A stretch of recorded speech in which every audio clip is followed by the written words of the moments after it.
Olá, bem-vinda, bem-vindo ao diálogo sobre racialização e racismo. Meu nome é Fernanda, eu sou educadora, cientista social, sou mãe da Valentina e casada com o Thiago, e hoje eu coordeno o IBAB Criança, o Ministério com Crianças da Igreja Batista de Água Branca. E tô aqui com a Edilene. Olá, eu sou Edilene, sou professora de educação básica, sou pedagoga, mestre em psicologia da educação e sou professora no ensino superior. E também faço parte do Fórum de Consciência Negra da IBAB.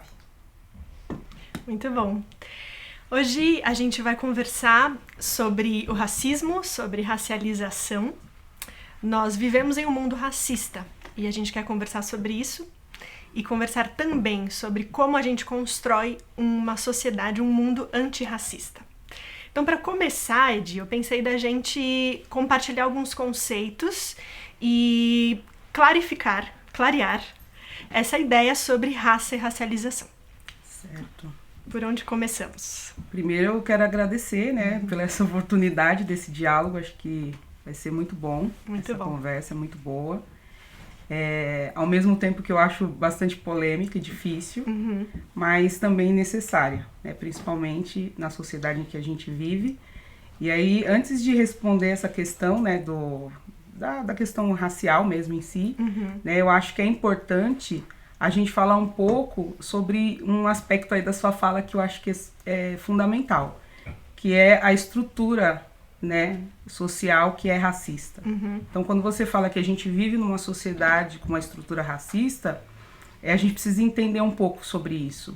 E tem um autor que eu gosto muito, que é o Silvio Almeida, que ele vai falar que a gente precisa analisar o racismo em 3 aspectos, Então, a gente tem que pensar no racismo individual, que é aquele que uma pessoa pratica contra outra, ou um grupo pratica contra o outro.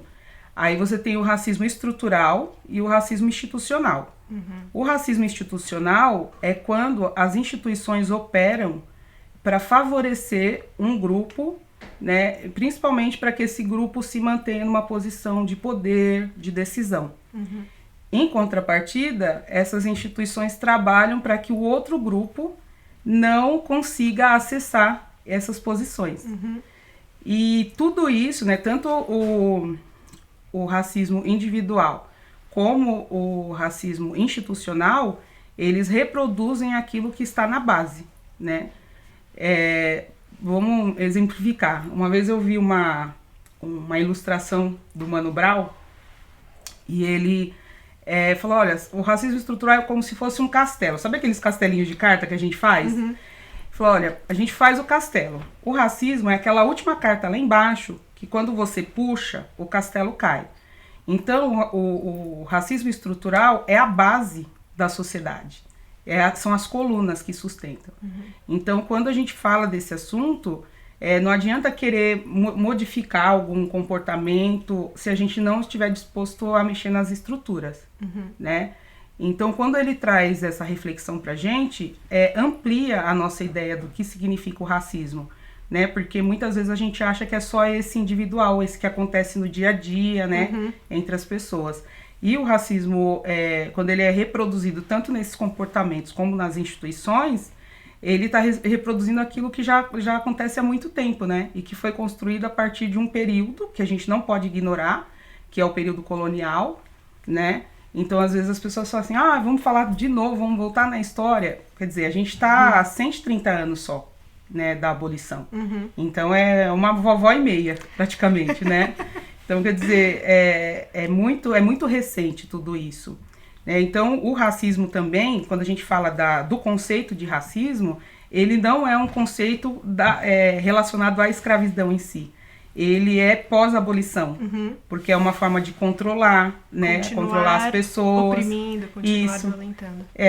Então, e aí uma coisa que é importante também é a gente pensar no racismo como sistema, tá? Porque é ele que vai mover tudo, que vai fazer a sociedade, se movimentar. Então, a gente tem esse período colonial, que durou mais ou menos quase 400 anos, E aí a gente tem que ressaltar que é a chegada dos europeus, né, que marca esse período. Então, quando os europeus chegam aqui no Brasil, invadem o Brasil, Exato. né, e escravizam primeiro as comunidades indígenas e depois eles trazem à força, né, porque os povos, né, africanos foram trazidos à força. Ou foram comprados ou eles foram capturados, né. Então, quando eles trazem para cá essa população para trabalhar também na agricultura, tal, no trabalho forçado, então ali eles já começam a definir essa ideia de raça também, né? Certo. Então, voltando na figura do Mano Brown, tem uma carta que estrutura todo o castelo, um dos pilares que estrutura todo o castelo, e esse castelo é a nossa sociedade, a forma como a gente vive, se relaciona, como o mundo acontece. E o Silvio Almeida fala do racismo individual. Então, às vezes eu já ouvi muito gente falando assim, mas eu não sou racista. Ah, isso é muito comum. Então tem a dimensão pessoal, individual, de violências que a gente comete contra certas pessoas, intencionalmente ou não, ou naturalizadamente. Sim. Mas a gente está numa sociedade que é racista. Sim. Né? Aí você traz toda a história da escravização dos negros no Brasil. E então, o que eu queria te perguntar essa ideia de raça foi construída. Sim. É uma ideia que é socialmente construída, né? Tendo por base toda essa referência, porque além dessas intenções dos europeus, tem também um conjunto de leis que vão sendo criadas, né, durante o período da escravidão e pós-abolição, né, que vai garantir os privilégios de um grupo, né, em detrimento do outro. Então, quando você fala que é nesse momento que esse conceito de raça vai sendo construído, ele é ok, por quê? O que está por trás dessa ideia de raça, né? É você dividir as pessoas. Então, um grupo se acha superior, tá? E também esse conceito de raça, ele vem da biologia, né? Então, um grupo se acha superior e a partir dos estereótipos físicos, ele vai racializar o outro. No caso, os indígenas e os negros, né? E é interessante a gente falar isso porque o branco, nesse processo, ele não se racializa. Ele é como se fosse um componente neutro. Tanto que é engraçado, eu não sei se você... por exemplo, quando alguém fala assim, mas você é branca. Como que soa isso pra você? Normal. Normal. Para algumas pessoas, parece ofensa. Esses dias eu conversando com uma pessoa, um rapaz, né? A gente tava falando dessa questão racial e tal... E quando eu falei assim, mas você é branco, soou como uma ofensa. Por quê? Porque esse lugar de raça só cabe pro indígena e pro negro. Sim. E outro aspecto importante que até é bom a gente falar aqui, né? Nesse contexto que a gente está falando, celebrando de acolhimento, né? De escuta e tal, é que quando o branco, né? A pessoa branca, ela racializa o indígena e o negro, né? Ele se coloca numa posição de indivíduo. Então, por exemplo, vamos exemplificar isso. Quando uma pessoa branca comete um crime, é aquela pessoa que cometeu o crime. Quando é um negro que comete o crime, todos os negros são bandidos, são ladrões. Isso. Então é o grupo, entende? Sim. Então essa ideia, e é interessante também quando o Silvio Almeida fala que o poder político, o poder econômico e o poder de construir subjetividade, quando ele está na mão de certas pessoas, né, ele vai também definir isso, essa questão da raça tal, e fazer essa distinção, né, essa separação. E quando ele fala da construção da subjetividade, tinha uma Constituição de 1824 que dizia que os negros não eram seres humanos. Então, quer dizer, a gente está há 130 anos, mais ou menos, tentando construir uma ideia de sujeito. Lugar de dignidade. Isso, de ser humano, de pessoa, né? Então, percebe que nesses detalhes, né, que a gente vai observando tanto na história e no funcionamento das instituições e da própria sociedade, a gente vai vendo o lugar que cada um ocupa. E aí a ideia de raça também traz isso, essa desigualdade de posição, né? Sim. Porque se na Constituição o negro não é ser humano, ele não tem direitos. Exato. E a sociedade aprende isso. Sim. As pessoas aprendem isso, que o negro não tem direitos. E reproduz isso. Isso. Mas eu acho que um aspecto importante também aqui, quando você fala, mas eu não sou racista. No Brasil, tem um conceito que a gente usa muito, que é o mito da democracia racial. Né? A gente vive esse mito da democracia racial, que é diferente, né, do que acontece, por exemplo, nos Estados Unidos e na África do Sul, que teve, de fato, uma lei que dizia, olha, brancos para um lado, negros para o outro. Determinados lugares estão definidos para pessoas brancas, outros para negros. Isso era muito marcado nos Estados Unidos e na África do Sul. No Brasil, não. A legislação, ela fala, olha, todos são iguais perante a lei, né? Ninguém pode ser tratado com distinção. Então, a gente vive nesse mito da democracia racial, que significa o que, olha, se todo mundo é igual perante a lei, nós vivemos em perfeita harmonia. Não existe tensionamento nenhum. Tá tudo certo, né? E foi feita uma pesquisa há uns anos atrás, acho que foi a Folha, não lembro, que perguntavam para as pessoas, olha, no Brasil, tem racismo no Brasil? Tem. Aí perguntavam para mim, mas você é racista? Não. 1% acho que falou que era. Então a mesma pessoa falava que não, Sim. não era, sabe? Então a gente vive esse mito, e quando a gente observa, por exemplo, as estatísticas, as pesquisas, Isso. a lei, ela cai por terra, porque assim, do ponto de vista prático, né? Do ponto de vista prático, a lei acaba não favorecendo a todos. Exato, né? exato. Ele favorece um grupo que de repente tem acesso, né, a alguns direitos e outros não. Né? Você uma vez falou assim pra mim que no Brasil um negro ele não aprende que ele é negro, ele descobre isso em algum momento da vida dele. É uma descoberta. Como é que foi isso pra você? Nossa, olha, assim, a maioria dos negros, assim, que já descobriu, tal, né, que é negro, assim, geralmente é num contexto violento, né, e aí não tô falando de violência física só, tô falando também principalmente da violência psicológica também, né, e porque tem uma autora que vai falar sobre isso também, né, que é a Neuza Souza Santos, se eu não me engano, Souza Santos Souza, alguma coisa assim. Ela tem um livro, que é um livro bastante antigo, e ela o título dele é Tornar-se Negro. E ela fez uma pesquisa, né, sobre essa questão da identidade. Porque no processo da escravização e de ter trazido as pessoas de outro... Quer dizer, as pessoas perderam todo o direito de ter uma identidade, né? Então, quando ela fala dessa questão do negro, o que acontece? No Brasil, a gente passa por um processo de branqueamento. Ou seja, quando a gente nasce...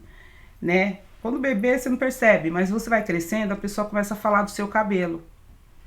Fala assim, nossa, seu cabelinho tão, né? Aí tem os apelidos, né? Cabelo de bombril, cabelo duro, não sei o quê. Cabelo ruim. Cabelo ruim. Né?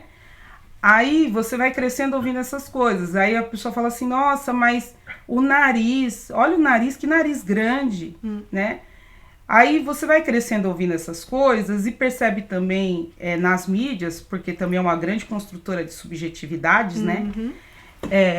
Você olha na mídia, na novela, no filme, que as pessoas brancas, elas estão sempre numa posição de destaque, né? De status, de poder. De poder, né? E as pessoas negras, elas estão numa posição inferior, ou inferiorizadas, né? Ou de humilhação, né? E aí, quando você começa a ver isso, criança, adolescente, fala, poxa, eu preciso perseguir esse ideal pra mim. Preciso disso pra mim. E aí você começa, e isso aconteceu comigo, começa a alisar cabelo, que aí na adolescência eu comecei, porque na escola, porque a escola é um lugar bastante perverso nessa questão também, né? Aí eu comecei a alisar muito meu cabelo, né? Pra tirar o volume, eu achava horrível meu cabelo. Eu me achava horrível, me achava feia, né? Aí outra coisa também que eu fazia, eu colocava prendedor de roupa, sabe, no nariz. para afinar o nariz. Só que eu não ficava muito tempo, não conseguia respirar. Eu falava, nossa, vai ser muito difícil eu ter um nariz fino, né? E eu fui vivendo isso, né, por muito tempo. Só que eu descobri que eu era negra com 26 anos, né? Eu estudei numa universidade privada, né? Tanto na pedagogia, né? Mas foi no mestrado, quando eu tinha 26 anos. A gente estava numa aula sobre desigualdade e tal.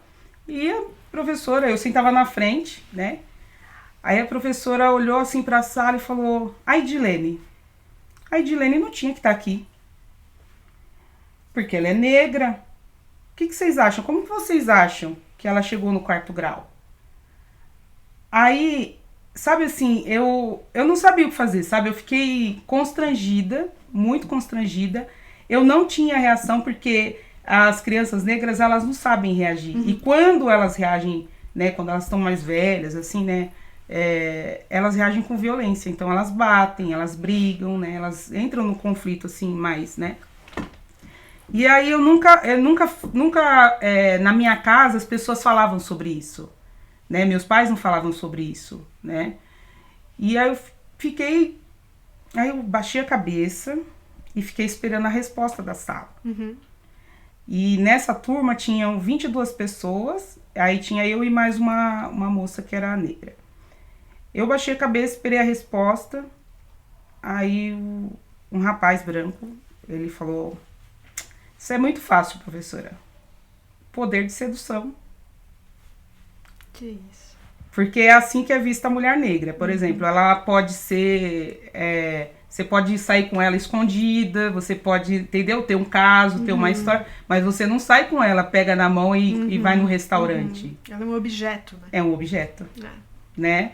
Então, essa ideia, sabe, é muito complicada, assim, de você pensar como que as pessoas podem questionar a sua posição em determinado lugar, questionar a sua capacidade, e isso a partir da sua cor, que é extremamente absurdo. Então, por exemplo, você é branca, né?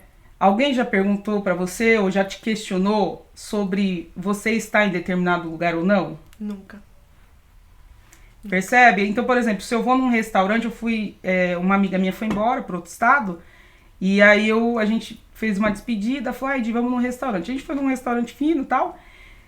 Eu não sou desse tipo que fica preocupado se estão olhando pra mim ou não e tal, mas foi um negócio tão chato que as pessoas olhavam. Só tinha eu de negra no restaurante e ela era loira e tal, e as pessoas ficavam olhando pra gente. E foi muito chato pra mim, assim, eu achei muito... Eu não consegui nem comer direito, né? Mas eu acho que as minhas experiências na universidade eu acho que foi pior. Eu me arrisco a dizer que eu sofri menos racismo em outras situações ou em outros ambientes, porque a minha pele é mais clara.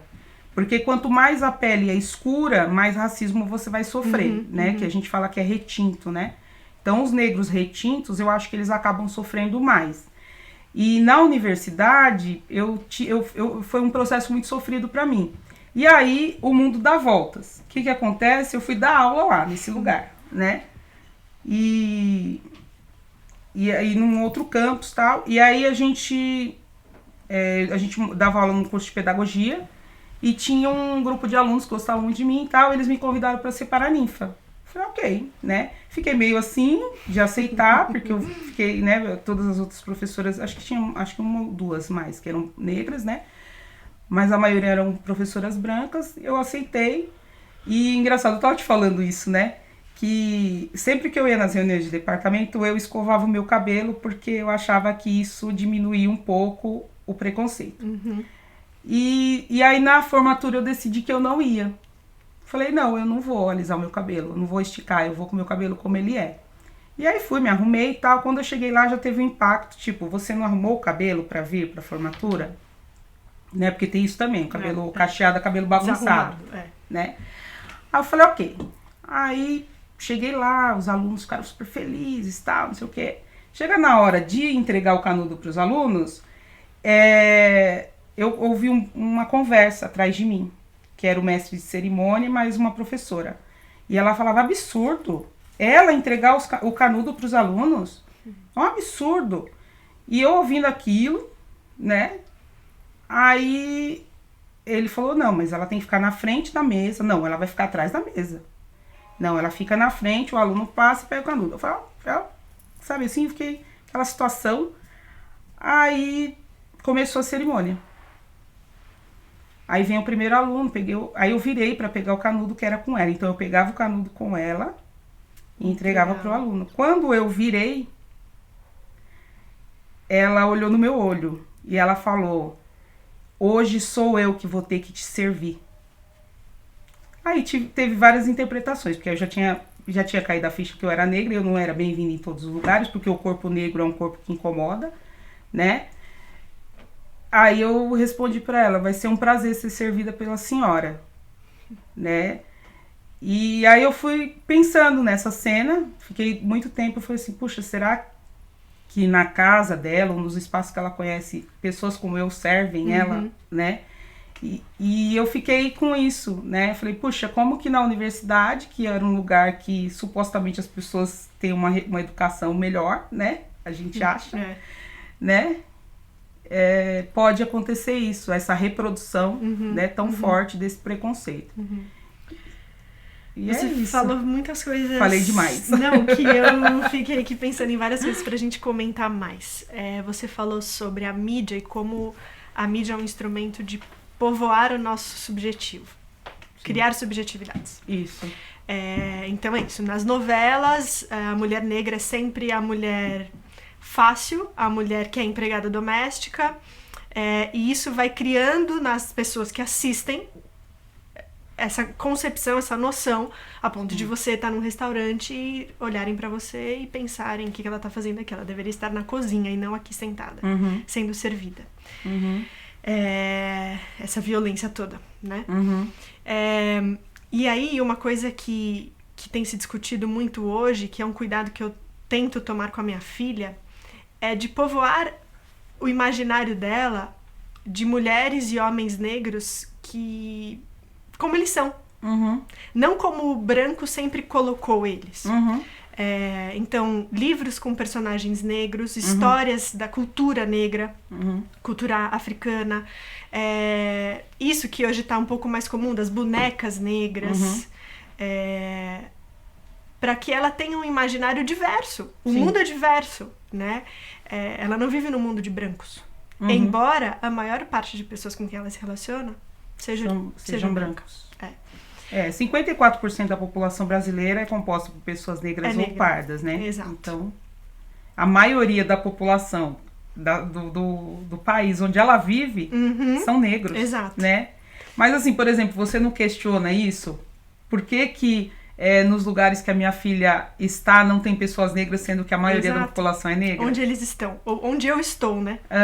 Em que mundo eu estou, se não tem negros. Sim, porque essa questão do lugar, né, definir qual lugar que eu tenho que ocupar e o que você deve ocupar, isso daí dá uma conotação de privilégios, né? Isso. Você tá numa posição de privilégio. Isso que eu queria falar também, aprofundar isso com você. Então você explicou que a noção de raça foi criada para que o branco pudesse subjugar outros povos, como o povo indígena, o povo africano, o povo negro e tal.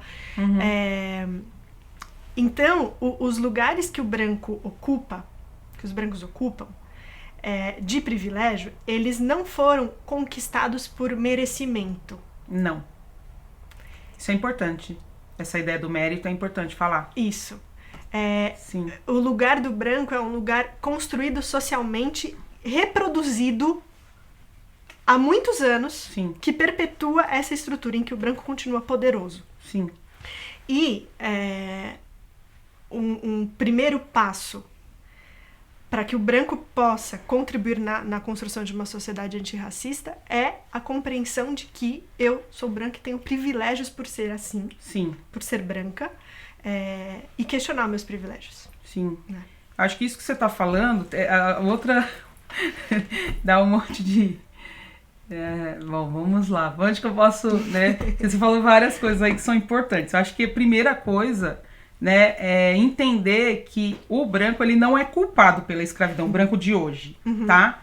Mas ele se beneficiou, tá, de um processo histórico que garantiu a ele privilégios. Quando eu falei do conjunto de leis que existiu na época da abolição e pós-abolição, não, na época da escravidão e pós-abolição, por exemplo, a gente tinha uma lei que falava que só podiam ter direito a terras quem comprasse a terras, né, pessoas livres, né, que era a lei de terras. Quer dizer, né, então quem tinha direito à terra? Né, então os negros foram impedidos de comprar terras. Depois a gente teve uma lei de instrução primária, que os negros não podiam receber educação. Quando a gente está falando de racismo estrutural, é disso que eu estou falando. Sim. É de uma construção perversa e intencional, né, para garantir que algumas pessoas ficassem numa posição privilegiada e outras não. Isso. Né? Então, quando você fala... Aí teve uma outra lei também, né, que era do vadios e capoeiros, tal, pessoas que eram homens, principalmente homens, que eram pegos na rua, sem carteira de trabalho, um comprovante de trabalho. Eles eram encarcerados. Então, aí começa todo...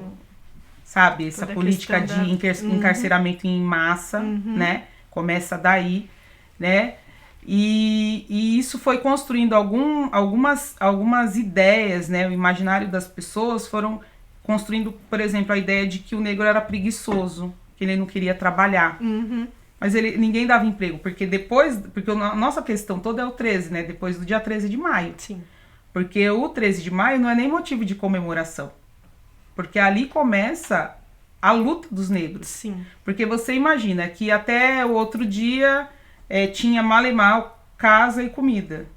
Agora tá todo mundo livre. Se virem. Vão pra rua. Só que aí você não tem direito a comprar terra, não tem direito à educação, certo? E isso, né, não foi garantido nenhum tipo de estrutura que foi garantido, por exemplo, acho que foi uma lei de 1911, porque foi feito um censo, né? E aí constatou-se lá que 80% da população brasileira eram negros, né?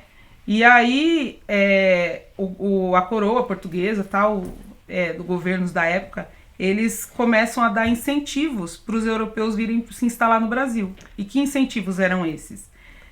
Passagens, dinheiro, né? Terras, né? Então os italianos, né? Portugueses, espanhóis, holandeses, eles receberam muitos incentivos. Enquanto que pros negros não foi dado nenhum tipo de estrutura. Isso para povoar mais de branco. Para misturar. É a miscigenação. Porque o único jeito de você miscigenar, ou para você tornar a população branca, é você começar a misturar até que não tivesse, que eles não fossem maioria. Né? Por exemplo, hoje... a população negra é a maioria, 54%, 56%. 56%. Qual é a forma do Estado agir para diminuir a população negra? Genocídio. Entendeu? Vamos matar. E quem morre mais? A cada 23 minutos você tem um jovem negro morto. Jovem negro é morto. No Brasil. Ou seja, a gente está conversando aqui, provavelmente já é quase o final do dia, né? Então, provavelmente 80 jovens já morreram, né? Hoje. Isso. Nos presídios, nem todos os negros que estão lá, porque são 67%, né, dos negros que ocupam os presídios no Brasil. Nem todos estão presos lá porque cometeu crime. Né? Eles foram condenados por causa da cor, né? Ou porque era suspeito, né? E aí acharam uma prova. Porque tem isso também no imaginário das pessoas. Eu fui assaltado. Mas como que era? Ele era negro de boné. O primeiro negro de boné, que se ele estiver no lugar errado, na hora errada, ele vai ser levado. Sim. Né? E eu te falo isso porque eu tenho 2 irmãos negros e os meus irmãos, eles eram enquadrados na porta de casa. Porque eles estavam em atitude suspeita. Aí eles falavam, mas eu moro aqui. Não, vamos averiguar. Como normalmente eles estavam sem documento, porque a educação da criança negra, principalmente do menino negro, é diferente. Né? Não pode sair sem documento. Isso. Se a polícia te enquadrar, você baixa a cabeça, sim senhor, não senhor, né? E os meus irmãos, às vezes, eles estavam com o documento. O que eles faziam? Jogavam eles no camburão, meu pai tinha que buscar, né? por exemplo, seu pai já fez isso com seu irmão? Nunca. Percebe? E isso era muito comum, meus irmãos tomar geral na porta de casa. E não adianta ela falar que morava ali, né? E ele, os amigos também, né? Os meninos negros. Então... Meu irmão, inclusive, ele conta que... Meu irmão tá sempre de chinela havaiana, roupa larga. Ele é loiro. E ele tem muitos amigos negros. E ele conta que direto ele tá com 2 ou 3 amigos, eles precisam pegar um táxi ou um Uber. Os amigos negros meio que se escondem. Ele vai ali pra calçada, ele pede. Aí quando o táxi para, ele chama os amigos pra entrar. Porque se os amigos estão juntos, nem um táxi para. E se ele estiver no carro com um homem negro, um amigo negro, e ele não estiver dirigindo, ou vice-versa, provavelmente a polícia vai falar, para que você está sendo sequestrado e quer saber se está sendo sequestrado ou não. Exatamente. Então, as desigualdades, né, por conta da cor, né, da pele, e aí quando a gente fala de racismo, a gente está falando só racismo contra o negro, a gente está falando um recorte específico, né? Isso. Mas tudo que é diferente do europeu, né, cor de pele, cultura, tudo que é diferente é condenado, né? Porque o padrão é esse padrão, e esse que a gente tem que seguir, né? Então é extremamente opressor você pensar nisso. E aí quando você fala, por exemplo, da meritocracia, né, é até absurdo você falar de meritocracia no Brasil. Porque se tivesse de fato uma democracia racial, para existir, teria que ter, né, igualdade, né? Igualdade não só na lei, né? Exato. Mas de fato, né? Então, quando eu falo de igualdade, por exemplo, vamos imaginar uma corrida. Quem larga na frente, sim, ele não está em vantagem? Sim. Ele está em vantagem. Agora, você imagina, largar na frente e tá treinado. Sim. Foi isso que aconteceu. Então, assim, ele recebeu todas as condições, né? E é interessante que o negro, né, nessa corrida, ele busca tentar chegar lá na frente, sabe? Alcançar esse objetivo, que é a linha de chegada. Mas, às vezes, a linha é puxada. Por exemplo, numa seleção de emprego. Às vezes a empresa, você nunca vai usar inglês naquela empresa. Bota inglês lá. Ó, perfil, porque não pode mais falar boa aparência, porque antigamente boa aparência, né? Vamos tirar, não era nem feio e bonito, né? Aí hoje a estratégia de algumas empresas você não, o seu perfil não é adequado para a empresa, né? E aí eles colocam inglês. Sabe que a maioria não fala. Então é uma forma de selecionar, né? Sim. E aí é o racismo institucional que a gente fala. Então, não dá para falar em meritocracia se não tiver igualdade de direitos. Se as pessoas não estiverem partindo do mesmo lugar, é muito difícil você falar dessa igualdade, dessa democracia. Sim. Porque a democracia pressupõe isso, né? Igualdade. A gente está no contexto do Celebrando a Recuperação. E você partilhou dores e histórias da sua vida de dor. E a gente estava justamente conversando sobre isso, qual que é o nosso caminho aqui, né, nesse ambiente que a gente está, de olhar para as nossas dores, e aqui a gente está falando das dores dos negros, das violências que a população negra sofre há muito tempo, todo dia. Como é que você vê esse caminho de reconciliação, de cura, de restauração, de recuperação? É importante a gente pensar nisso, sabe, Fernanda? Quando o negro, né, quando ele começa a estudar a sua cultura, as suas origens, já começa um processo meio que, sabe, de mexer com os sentimentos, né, com as emoções. Porque você imagina que foi negado o seu direito de saber da sua origem. Por exemplo, se você fizer uma pesquisa, rapidamente você consegue. Né? Quando a gente teve o fim da escravidão no Brasil, muitos documentos foram queimados, porque não queriam deixar resquício da escravidão. Só que muitas identidades foram apagadas ali. Né? Então já começa aí, você não ter direito de saber a sua origem e a sua identidade. Então quando a gente faz uma busca da nossa história, é complicado. Por exemplo, eu já tentei fazer buscas. O meu sobrenome é Modesto de Souza. Modesto é espanhol. Souza é português. E aí, várias situações assim, eu falava, puxa, mas se eu tenho esses nomes... E eu fiz a pesquisa, a maioria dos modestos são brancos. Aliás, acho que quase todos que eu vi eram brancos. Aí eu falei, puxa, será que o meu nome é o nome do dono da fazenda? Né? Da onde meus bisavós foram escravizados? Então a gente tem uma incerteza quanto a isso. E quando a gente passa por violências ou uma situação de opressão, chega a ser absurdo. Acho que você deve achar absurdo alguém ser discriminado porque tem uma cor de pele diferente. Só o negro sabe o que é. O negro que é discriminado sabe o que é o racismo. Então, é uma dor profunda e dependendo do tipo da humilhação, do tipo da exposição, mexe muito com a nossa autoestima, sabe? E eu acho que aqui, né, nesse contexto do Celebrando, eu acho que é fundamental a gente criar um espaço de escuta, sabe? De acolhimento e de escuta. E eu não tô falando de qualquer escuta, sabe? Porque às vezes a gente... as pessoas falam assim, mas nada a ver isso daí, não foi nada. Mas você sentiu, né? É aquela escuta com julgamento. E a gente precisa de espaços de escutativas, sabe? Onde as pessoas possam falar das suas dores e das suas angústias e aprender a lidar com elas.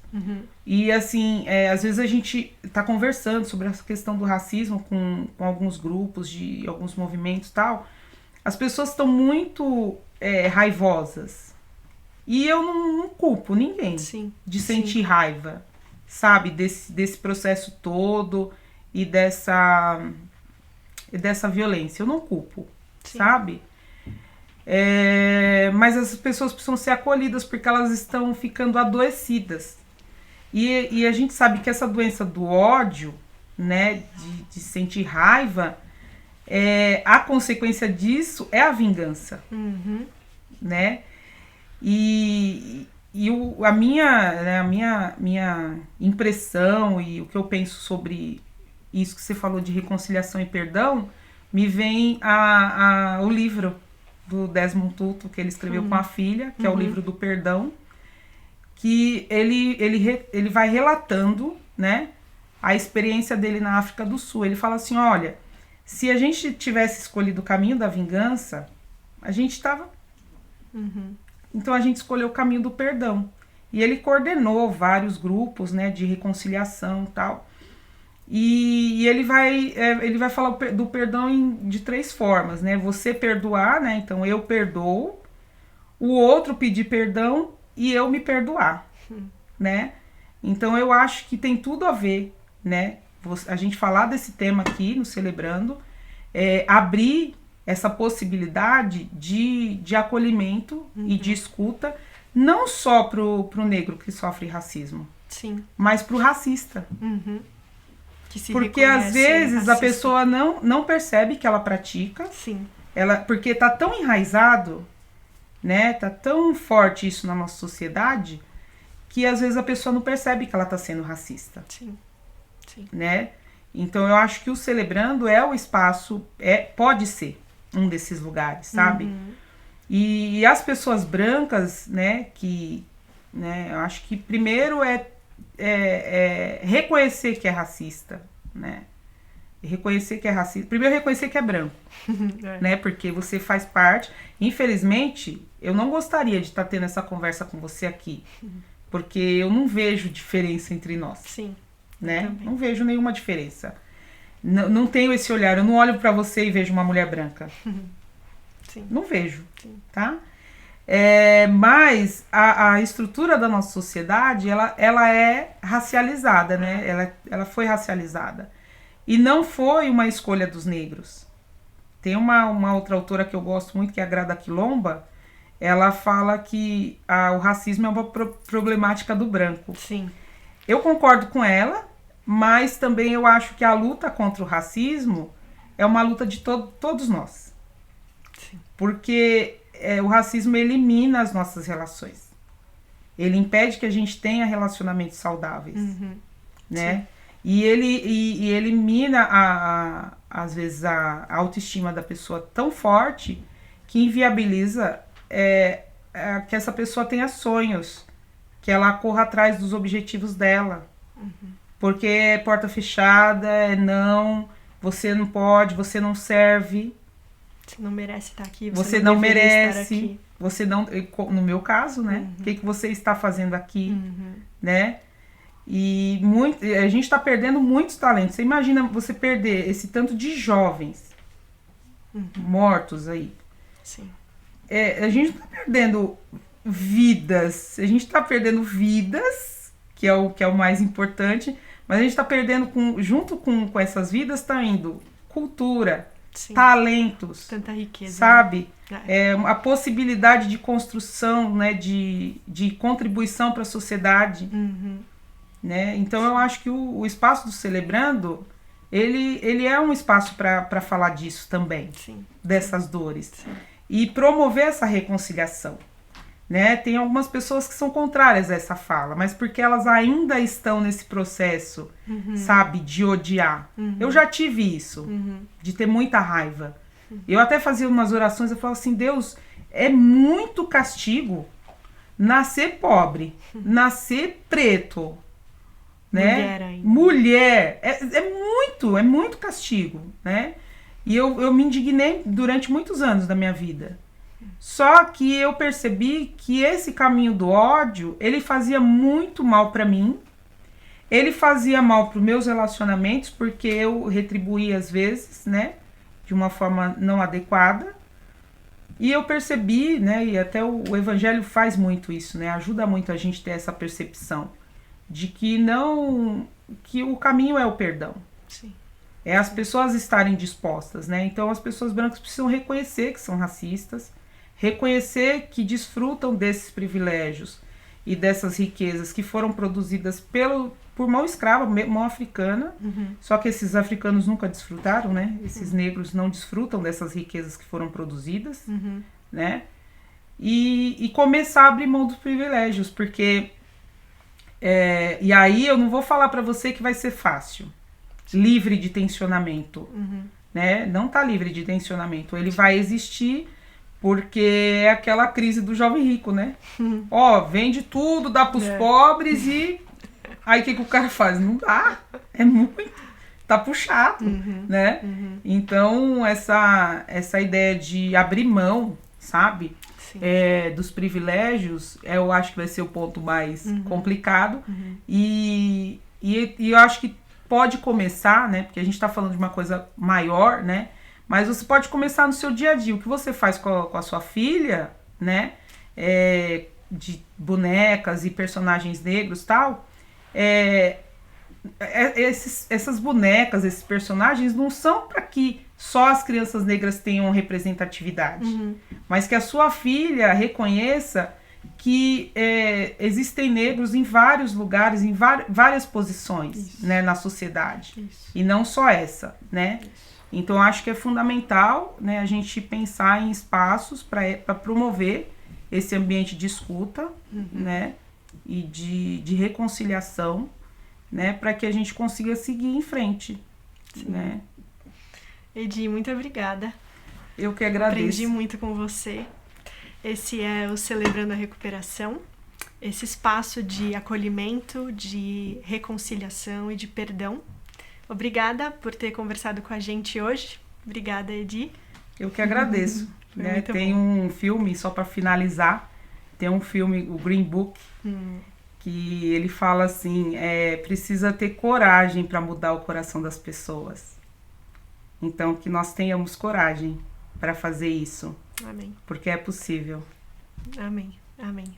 Obrigada. Obrigada.